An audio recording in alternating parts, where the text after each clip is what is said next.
listen, auntie, we ain't gonna just be, you know, we're gonna be global. We're gonna be international, baby.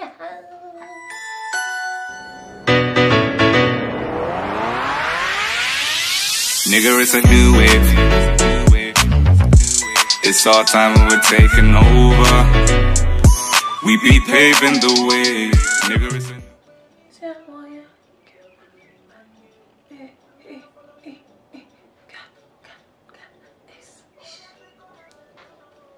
Hey guys, welcome back to my channel. It's so nice to be back. For those who are seeing me for the first time, I am Simba and this is Simba's Vlogs. I've been gone for a while. I was in uni and I had exams, and I also travelled to China for some business, so I had a lot going on.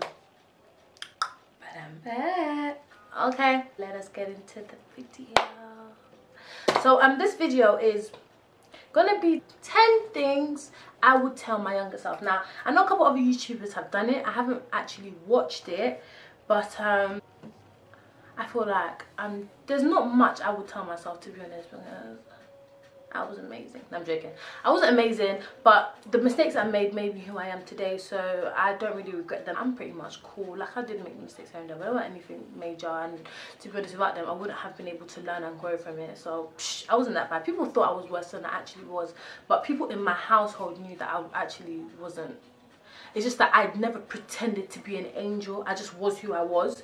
And a lot of kids around me pretended to be angels to their parents, to their families, to their church. And I was just never that kid. I was just like, yeah, I am who I am kind of thing. And people always made it seem like I was worse or naughtier or more out there than I was. I really wasn't. Okay, I'm gonna do this quickly. This video needs to be short.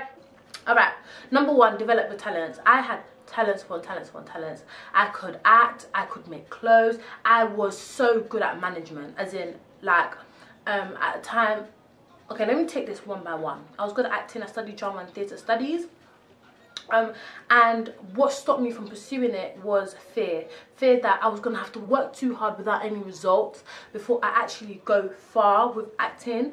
And I was just like, if I go into acting straight after college and God forbid it fails, I have nothing to fall back on. And for me, I'm all about the money, and I want to do other stuff, e.g. property, e.g. investments, and I feel like that will just derail me if I go into acting. But I do slightly regret it, because now I wish that I actually pursued my gifts, but that's gone now.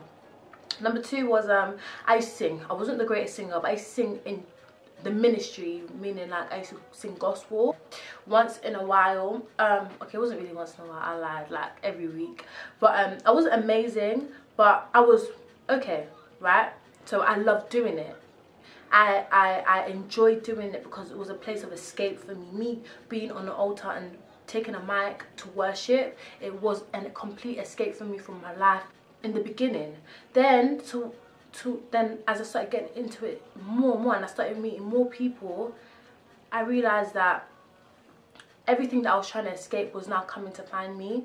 People were being judgmental, not towards me, but just in general, like across the board to each other. People weren't humble, and I just really wanted to be around humble people, because I don't think I'm amazing. I don't think I'm, you know, the most gorgeous person in the world. I try to be as humble as possible, because I know there's always someone who's bigger or better than me, and I just like to be around humble people. And I just felt like I wasn't. I was around, I like confidence, I just don't like arrogance. And I don't like people who gossip, and I don't like people who, you know, we all do once in a while, like, you know, to my sister, to my best friend, but I mean actively gossip, spread rumours and lies. I think the last strike for me was when someone lied against someone who was supposed to be very, very, very, very, very close to me, lied against me to someone who I really cared about, and they were both in that kind of circle. So I was like, yeah, no, I'm kind of done in it with that. It's just going to be me and God and my church. Okay? Nothing else. Okay. And the last one was, I was amazing at management. Amazing at management. Amazing when it came to the media side of stuff. And I really wanted to get into it. At a point, I was managing a couple dancers and models for a particular company, and I was doing really well at it, but I had to leave because the person who owned the company was just not somebody I could work with, unfortunately, which was so sad, and nobody could work with him. And in the end, the company is now the people involved in it were beautiful people, amazing people, talented people, and they actually liked me and loved the work that I was doing. And it didn't matter about my age, it didn't matter that I was young. I was doing what I needed to do, and I was getting things done. There's people who are like 30 into management, managing clients and artists and, you know, all these singers and stuff like that, and they're terrible managers, terrible PR, and, you know, I was not perfect. I had so much to learn, but I had the raw, you know, gift for it, and it just went away because people didn't give me a chance because of my age. If you see someone with a gift and you know you can help, you need to go and help them. You need to push them. Like, you need to say, do you know what, I see you can do this, let me give you this to do, let me connect you with this person. But, you know, we're not like that. When people ask for help, we shut them down and push them. So it's just really sad. But all I know is when I am ever in a position to help someone, I would want to help. I always pray to God, keep me humble no matter what stage I get to in my life, and also use me for people, but use me for good people who will actually appreciate me. So that's that.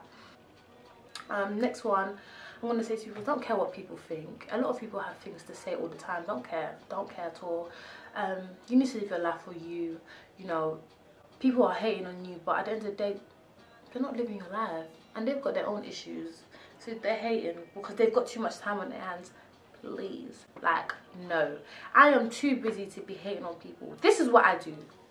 I might see someone on Instagram, oh my god, she is delicious. I send it to my cousin, she's so nice. And that's all I have time for. You know, I don't have time to be hating on people. I'm too busy making the shmoney, baby. I'm too busy getting the bag. I ain't got time for that, okay? You have things to be doing, hunty. Number 6, to the younger ones, don't let guys get to your head, and to be honest, don't let girls get to your head as well. You need to focus on getting the bag, because if you let them get to your head and they distract you from the path you're supposed to be on, at the end of the day, it's going to hurt you and not them, and they're going to be out there doing what they're supposed to do, being successful and wealthy. So hunty, don't let anybody distract you. Number 7, this one's controversial. This is to my younger self, this is not to everybody else, because people will disagree with me. What I'll say to my younger self is, don't trust people. Okay, trust has ruined a lot of things for me in the past. I'm too trusting because, like I said, I'm a very honest person.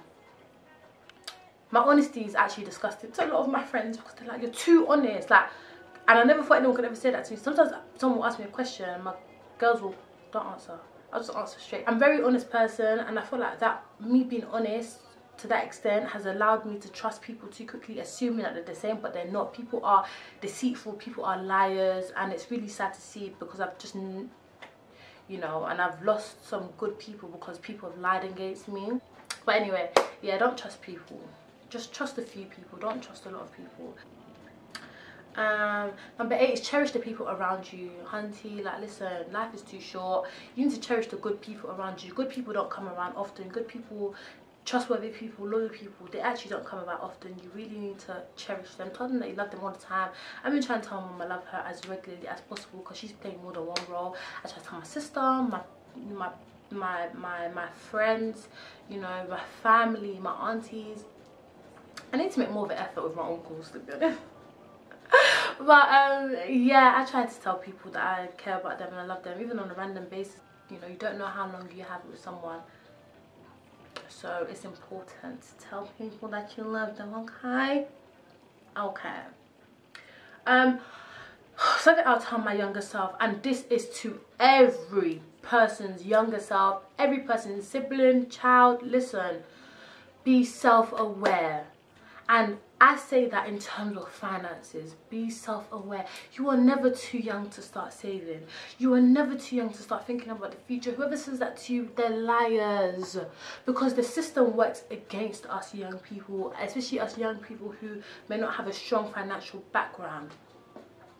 You know, the instant thought is you get out of college, you go to uni, you take out a loan, you get yourself through uni, you work full time, pay off your loan, get a house, get a car. That's what they just basically teach you. But they don't actually let you know the depths. Even till now, even though I'm trying to teach myself, I still, you know, the other day I was talking to someone who's very close to me, and we're talking about mortgages and how it's not just getting money, putting some down, and then getting a loan for the rest. No, there are steps, processes, so much money involved in getting a mortgage. It's not that easy. You know, they don't teach young people about their credit, and then that's why they go do useless things. But they don't teach you. Parents don't teach. The educational system doesn't teach. You have to teach yourself. And some people catch on, but some people don't, and it really affects them in the future. So you're never too young to save. Oh, I can't stress this enough. I'm out here trying to get the bag, but it's not easy to get the bag, baby. It's not. It's difficult. I'm out here, and I'm the type of person, I'm trying to figure out what avenues can I go through to get residual income. I can't just be getting one income. I need to have multiple incomes. When I finish uni, I need to have my hands in a lot of things. What can I do? Because my husband isn't going to just be the breadwinner. I'm going to be contributing a lot, not because I have to, but because I definitely want to. For me, my ambition is to be successful through multiple avenues. Listen, auntie, we ain't gonna just be, you know, we're gonna be global. We're gonna be international, baby. But all jokes aside, like, so please, when you're growing up, like, don't let anyone stop you from being ambitious. Like, go for what you need to go for. Never rush things. I'll say this to my younger self, yeah. When I was like 16, 17, I was in such a hurry. I just wanted to move out. I just wanted to get a car, get my license, work, earn money, Now, the ambition and the drive is not bad. But what I didn't learn was the art of patience. So I found myself constantly having panic attacks and constantly being stressed over not achieving my goals. And this year, 2018, for me is all about perfecting the art of patience. And since the day I decided to do that, my life has been so much better. Don't get me wrong, sometimes I do get sad when I haven't achieved my goal for the month or for the week or for the year. But I would just be like, cool, you haven't achieved this now. Why haven't you achieved it? Maybe it's for the best. Just go through the motions. Decide, okay, I haven't done my driving yet. Why haven't I done it yet? Is it the best thing? When should I then? When is a realistic time for me to actually decide that I want to do my driving? And the final thing, well, I don't know if I said this earlier because I feel like I skipped it. But I would say to my younger self and the younger people below me, choose your college and uni courses carefully. Don't do things for your parents. Don't do things for people around you. Don't do things because your teacher pushed you to do it. Do things because you want to do it. You're going to spend 3 or 4 years or 5 years in university. And if you're doing something you hate, you will struggle. So guys, I hope you enjoyed that video. Next, I'm probably going to do a Q&A because surprisingly, people have actually been messaging me, asking me questions, telling me to do Q&As. Oh, I love my subscribers. I don't care what the number is. Like, I love you guys. So I'm going to do a Q&A. Next, I'm definitely going to have some people on my channel. Going to have maybe a couple of, I'm not going to say it, but a couple special people on my channel, you know. Okay. So I'm ready for that. This is just going to be exciting because I'm ready to just go full vim, you know. I've missed YouTube. YouTube's missed me, okay. So I'm just ready to get all my content out there. Thank you guys for watching. I really hope you enjoyed it. Please comment down below. Please subscribe. Please like, share, everything. And just let me know. Add me on my socials. It's going to be there, or in the description bar below, depending on my editing skills. So if you don't see it there, it just means I was lazy. And just tell me what you want to see, the content that you want to see. I want to be doing different things to what other people are doing. So if you have anything in mind or something you want to still see that YouTubers are not giving you, tell me and I'll give it to you, baby, okay? So yeah, thank you guys so much for watching my video. Expect more to come. Subscribe so you can see my videos come out, so we can do this together, you know, like, not hate, appreciate. Bless me with money, oh baby. Okay, thanks for watching, guys. Bye.